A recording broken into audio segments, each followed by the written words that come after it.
کہتا ہے علم کی قوت، تعلیم کی قوت، علم کی قوت۔ آج کا یہ اجلاس میری معلومات کے مطابق تعلیم کے اصل موضوع پر منعقد ہوا۔ ایمان اور عمل کے بعد تیسری قوت ہے تعلیم کی، اور آپ قرآن مجید کی آیات اس حوالے سے پڑھیں۔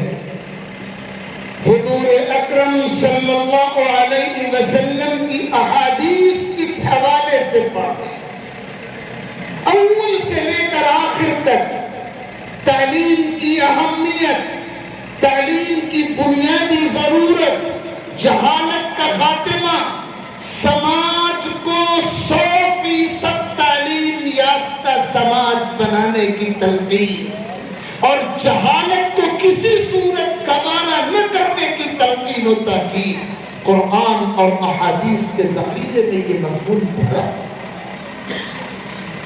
یاد رکھیے گا کہ خاص طور پر وہ قوم اور وہ امت جو اعلیٰ درجے کا مشن رکھتی ہو اور جسے اپنی عملی زندگی میں بے شمار مخالفتوں کا سامنا ہو، اس کے لیے زندگی کے کسی بھی مرحلے میں ایک لمحے کے لیے بھی تعلیم سے کنارہ کش ہونے اور جہالت کو قبول کرنے کی کوئی گنجائش، کوئی جواز باقی نہیں ہے۔ ہماری سب سے بڑی طاقت ان حالات میں ایمان کے بعد تعلیم، اور قرآن نے فوکس کیا ہے اسی پر، اور احادیث نے اسی کو بنیاد بنایا ہے کہ مسلمانوں کا سماج کہیں بھی بستا ہو اور کسی بھی صورتحال سے دو چار ہو، وہ غالب پوزیشن میں ہو یا مغلوب پوزیشن میں ہو، وہ تعداد کے اعتبار سے کم ہو یا زیادہ ہو، اسے باعزت مقام حاصل ہو یا اسے ذلیل کیا جا رہا ہو، کسی بھی صورت میں اس کے لیے گنجائش نہیں ہے تعلیم سے پیچھے ہٹنے کی اور جہالت کو قبول کرنے۔ ہمیں 100% تعلیم یافتہ سماج بنانا پڑے گا۔ ہر گھر کا ذمہ دار یہ طے کر لے کہ اس کے گھر کے تمام افراد، وہ چھوٹے ہوں یا بڑے، 100% تعلیم کے زیور سے آراستہ ہوں گے، اور جہالت کو کسی قیمت پر گوارا نہیں کیا جائے گا۔ قرآن کا اور دین کی بنیادوں کا علم تو فرض عین ہے، اس سے تو کوئی مفر ہی نہیں ہے، لیکن اس سے آگے اسلام نے دین اور دنیا کی کوئی تفریق نہیں رکھی ہے۔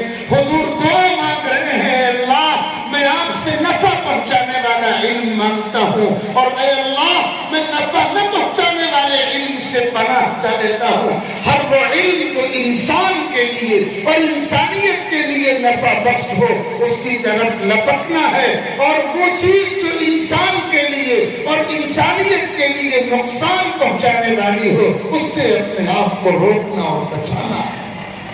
تو یہ ہے طاقت کا تیسرا پہلو، علم اور تعلیم کی طاقت۔ اور طاقت کا چوتھا پہلو ہے اتحاد و اتفاق اور اجتماعیت کی طاقت۔ ہماری صفوں میں کسی بھی مرحلے میں اختلاف نہ ہو، انتشار نہ ہو، ہمارے دلوں میں دوسروں کے لیے نفرتیں، عداوتیں، بغض، کینے اور حسد اور کھوٹ اور کپٹ کی گندگیاں نہ ہوں۔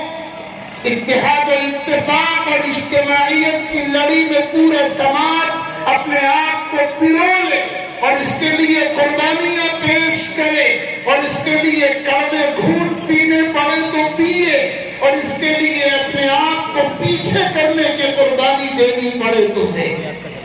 یہ ہے ہماری طاقت کا چوتھا پہلو، اتحاد و اتفاق کی طاقت۔ اور پانچویں چیز ہے جسمانی صحت و قوت۔ اللہ تعالیٰ نے ہمیں جو جسم عطا فرمایا ہے، جو جسمانی اعضاء عطا فرمائے ہیں، جو قوت اور تندرستی اور صحت عطا فرمائی ہے، یہ ہماری ملکیت نہیں ہے، امانت ہے۔ ہمیں اس کی حفاظت کرنی ہے، اور اسی لیے قرآن میں حکم ہے وَلَا تُلْقُوا بِأَيْدِيكُمْ إِلَى التَّهْلُكَةِ، اپنے آپ کو ہلاکت میں مت ڈالو۔ اور اسی لیے حدیث پاک میں فرمایا گیا لا ضرر ولا ضرار فی الاسلام، اسلام میں نہ اس کی اجازت ہے کہ آدمی دوسروں کو نقصان پہنچائے، نہ اس کی اجازت ہے کہ اپنے آپ کو نقصان پہنچائے۔ اور اسی لیے رسول اکرم صلی اللہ علیہ وسلم نے جہاں بہت سی دعائیں مانگی ہیں، یہ دعا بھی مانگی ہے اللہم انی اسألک الصحة والعفة والامانة وحسن الخلق والرضا بالقدر، اے اللہ میں آپ سے صحت و تندرستی، عفت و پاک دامانی، امانت و دیانت، حسن اخلاق، اور آپ کے فیصلے پر دل کی سچائیوں سے راضی ہو جانے والی کیفیت۔ جسمانی صحت و قوت یہ طاقت کا پانچواں پہلو ہے، اور چھٹی چیز ہے مالی اور معاشی قوت۔ اسلام نے پورے طور پر اس طرف متوجہ کیا ہے پوری امت کو کہ یہ امت معاشی طور پر، مالی طور پر مضبوط امت بنے۔ اس امت کا ہاتھ دینے والا اور لینے والا نہ ہو۔ حدیثوں میں بار بار یہ الفاظ آئے الید العلیٰ خیر من الید السفلیٰ، اوپر والا ہاتھ یعنی دینے والا ہاتھ، نیچے والے ہاتھ یعنی مانگنے اور لینے والے ہاتھ سے بہتر ہوگا۔ اس کا پیغام یہی ہے کہ یہ امت معاشی طور پر طاقتور بنے، یہ امت محتاج نہ رہے، سوالی اور بھکاری نہ رہے، دوسروں کو دینے کی پوزیشن میں رہے۔ یہ ہماری طاقت و قوت کا چھٹا پہلو ہے۔ اور ساتویں چیز ہے ہمت اور حوصلے کی طاقت۔ قومیں اپنی ہمتوں سے اور اپنے حوصلوں سے زندہ رہتی ہیں اور اپنے مشن کے لیے سرگرم رہتی ہیں۔ ہمیں ان ساتوں پہلوؤں سے اپنے آپ کو طاقتور بنانے کی محنت کرنی پڑے گی۔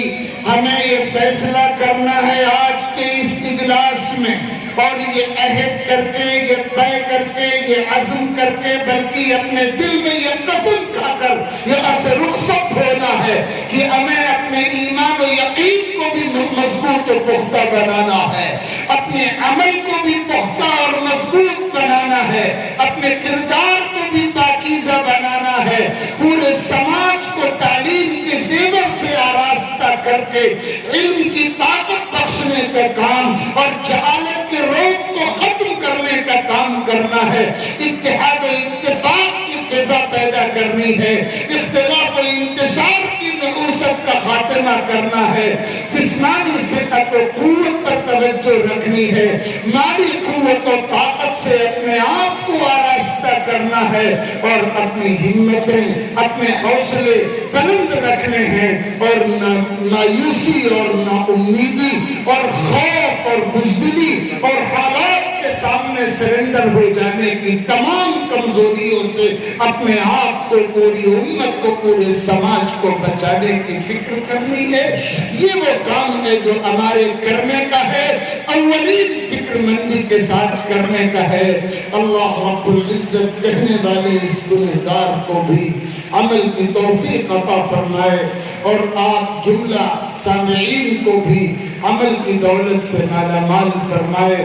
میں دل کی گہرائیوں سے اس ادارے کے منتظمین و ذمہ داران کو مبارکباد پیش کرتا ہوں۔ اللہ تعالیٰ ان کوششوں کو، اس ادارے کو، یہاں کی خدمات کو، خدام و معاونین کو حسن قبول عطا فرمائے۔ آمین۔ وآخر دعوانا ان الحمد للہ رب العالمین۔